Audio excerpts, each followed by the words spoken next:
Questions 38 to 40 require to actually read the stimulus. Yeah, I know. It's not the most fun part of the test, but sometimes it's necessary. Question 38. This question asks you about what excerpt suggests about the migration. So think, why would people leave their home to settle in a completely unfamiliar place? In most cases, it's because they are hoping for a better life. And that's exactly what A is saying. Workers to achieve social mobility and economic opportunity. You can confirm that by quoting directly from the stimulus, hereby their labor may live exceedingly well. That clearly supports the idea that Smith is pitching the colonies as a place where people can improve their lives through hard work. Question 39. Even though John Smith says, my purpose is not to persuade at the start, his entire excerpt does exactly that.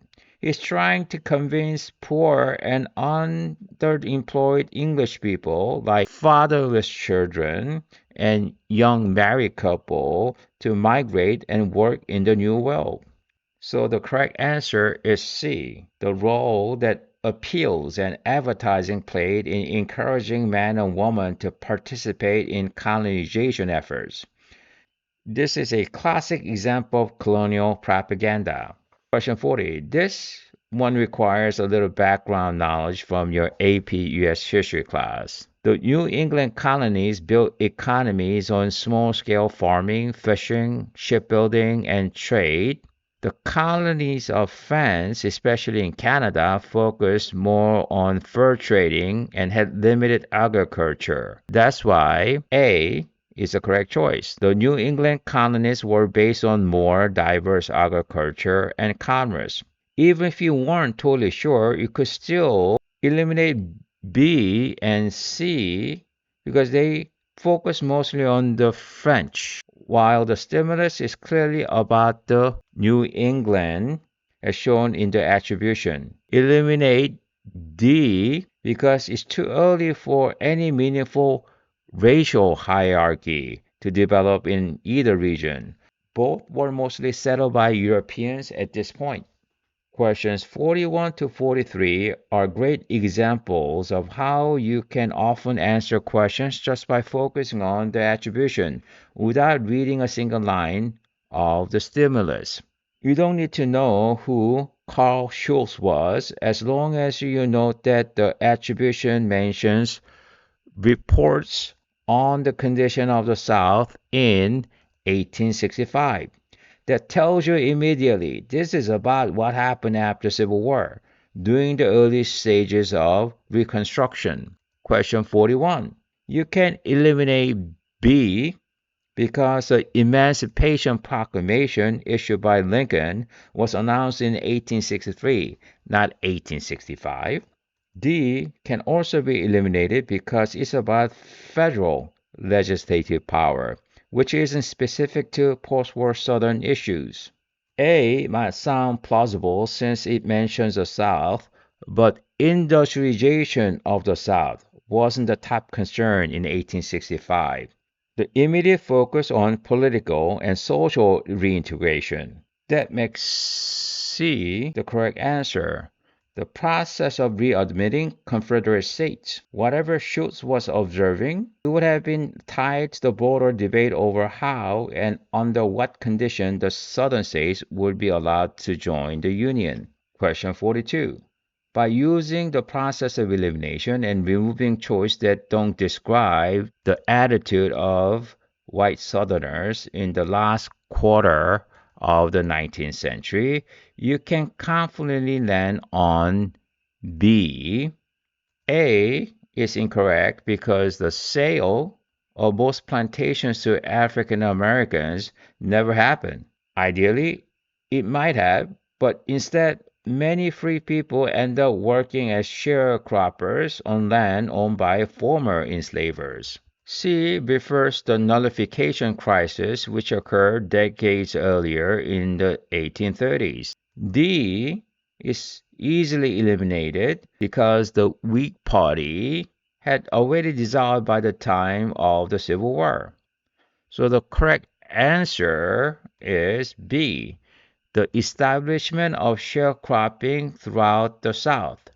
This system was direct result of white Southern attitude and refusal to offer land to free people. Question 43. Once again, just think about what was happening after the Civil War. The Republican Party tried to push Reconstruction reforms but faced hostile resistance in the South. Only one choice reflects that historical reality. C. Republicans grew wary of pressing their Reconstruction agenda in a hostile environment. By the 1870s, many Republicans gave up trying to transform Southern society, especially as violence increased and Northern public support declined. This ultimately led to the end of Reconstruction in 1877. Questions 44 to 46 can actually be solved without reading the entire stimulus as long as you take the note of the year 1937 mentioned in the attribution that tells you Roosevelt's speech came just before World War II, during the time when tensions were rising globally.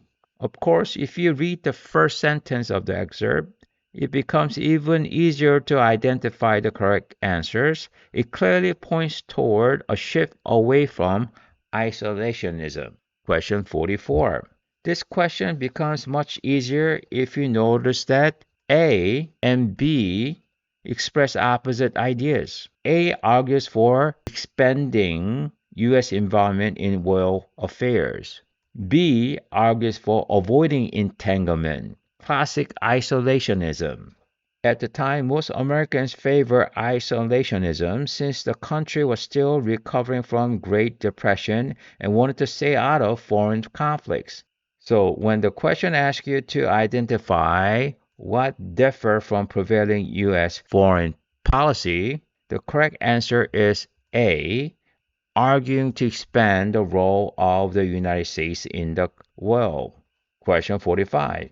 If you chose A for question 44, you're in a great position to recognize that D follows directly from it. Roosevelt was trying to move the country away from isolationism and prepare the public for eventual involvement in World War II. That's why D is the correct answer. Overcome oppositions to participation in the impending Second World War. You can also get to the correct answer through elimination. A. Treaty of Versailles is about World War I and long outdated by 1937. B. The acquisition of new territories abroad doesn't align with Roosevelt's message or the U.S. position during the Depression. C. Contain the spread of communism is a Cold War concern that comes after World War II. Question 46. This is the most challenging of the three because all the options seem reasonable at first glance.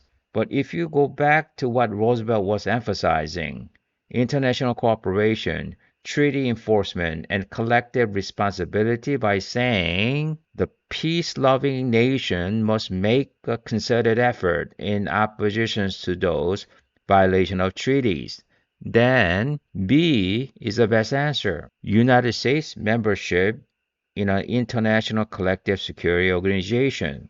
After World War II, the U.S. helped establish the United Nations in 1945 and took a lead role in maintaining international peace.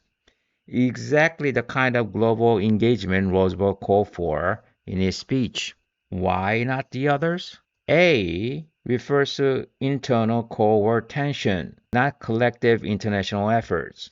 C is related to containment, but it reflects a military strategy, not the diplomatic and moral tone of Roosevelt's speech.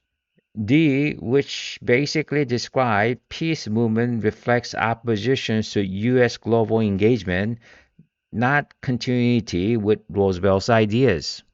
Questions 47 to 49. As long as you understand that the poster shows men going off to fight fascism in Europe and Asia, and women staying behind to work in factories, you can breeze through these questions with confidence. Question 47. A is correct choice because the poster is direct reflection of wartime mobilization. It was part of a larger effort to rally civilian support, especially from women, to keep the country running and supply the military with the materials it needed. B, because US become a leading world power after the war. C, because the focus here is industrial production, not the consumer goods. D, can be eliminated because the poster is meant to mobilize civilians, not restrict civil liberties, though restrictions like Japanese internment certainly did occur. Question 48. This one's about the purpose of poster. You can eliminate B and C because they aren't specific to World War II and don't reflect the tone of the poster. A might be plausible at first, but if you look again, the intention of the poster wasn't to persuade women to enlist in the military. It was to encourage women to support the work from home. That leaves D as the correct answer. The poster is meant to convince women that they had an essential role in the war effort.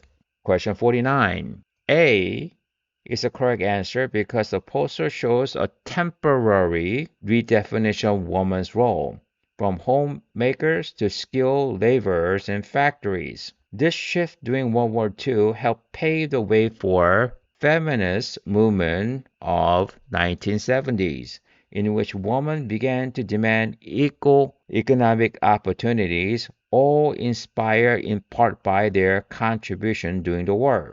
You can eliminate B because it focuses on anti-war effort, not gender equality. C because World War II shows that women could take industrial jobs. Manufacturing wasn't failing to create opportunities. D because it refers to conservative backlash in later decades, not a continuation of progress the poster represents. Questions 50 to 51. These questions require you to at least read the first sentence of the stimulus because the attribution alone, President Clinton radio address to the nation 1996, doesn't give you enough context to answer confidently. Question 50. B is the correct choice because the excerpt begins with the era of big government is over, but we can't go back to a time when our citizens were just left to fend for themselves. This signals a shift away from the New Deal and Great Society era government expansion, suggesting that while government support would still exist, individuals would now be expected to take more responsibility for their own welfare. This is exactly what Clinton's 1996 welfare reform aimed to do: restrict benefits and encourage self reliance. That's why B is the best match. You can eliminate A and C because both refer to foreign policies or trade, not the domestic focus of the excerpt.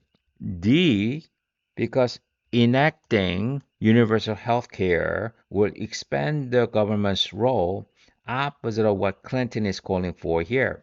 Question 51. While the excerpt is about reducing the size of government, Clinton also emphasized not abandoning people entirely, a centralist position. The process of elimination, you'll find that B, Ronald Reagan, is the best fit. A. Lyndon Johnson and C. Franklin Roosevelt both greatly expanded government through the Great Society and New Deal, respectively. D. Woodrow Wilson, who was president before the Great Depression, and his policies were less relevant to debate about the modern welfare state. Clinton's message, scaling back government while keeping a safety net, most closely echoes Reagan's philosophy.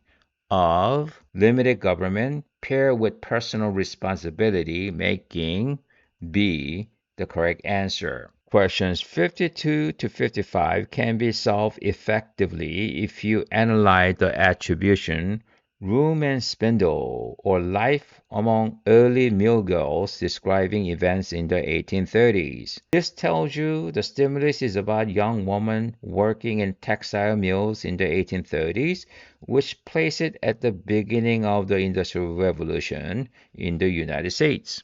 Question 52. You can arrive at the correct choice C by using the process of elimination. A. Republican motherhood refers to raising virtuous citizens at home, not industrial labor. B. Large-scale immigration from Southern and Eastern Europe didn't happen until the late 1800s, long after the 1830s. D. The wartime need for women to fill jobs refers to World War II over a century later. That leaves C, the expansion and increased organization of industrial production, which directly describe what was happening in places like Lowell, Massachusetts during this period. Question 53. The only choice that directly addresses the reality of young women working in the factories to produce goods for broader market is A. The sharp increase in the number of workers making goods for distant markets. This was a defining feature of market revolution, which reshaped the American economy in the first half of the 1800s. B, C, and D either don't match the economic focus or apply more to middle class domestic life than to factory labor. Question 54. Remember the big picture pattern we discussed. If the time period is closer to 1776, questions are usually about the federal government. If it's closer to 1865, they often deal with tensions between North and South, particularly around slavery. If the question asks you about a major difference in economic development between the Northeast and the South in the first half of the 1800s, it's obvious that C is the correct answer. The South relied much less on wage labor than the Northeast. That's because the Southern economy was based on slave labor, while the Northern economy, especially in textile mills like Lowell, relied on paid workers, including many young women. As for A, B, and D, they are all historically inaccurate or don't describe key regional economic difference of the time. Question 55. This question focuses on the second half of the 19th century, meaning after the Civil War. Since the stimulus was about young women working in factories, it makes sense that the follow-up will involve changing labor conditions during the Gilded Age and the Progressive Era. The correct answer is D. Confrontations between unions and factory management over wages and working conditions that directly challenges Robinson's assertion that she and other mill workers were well off. By the late 1800s, industrial labor had become more exploitative, leading to the rise of labor union and organized protests over long hours, long wages, and dangerous conditions. Okay, that's the end of the test and this video. Thank you for watching and good luck on the actual exam.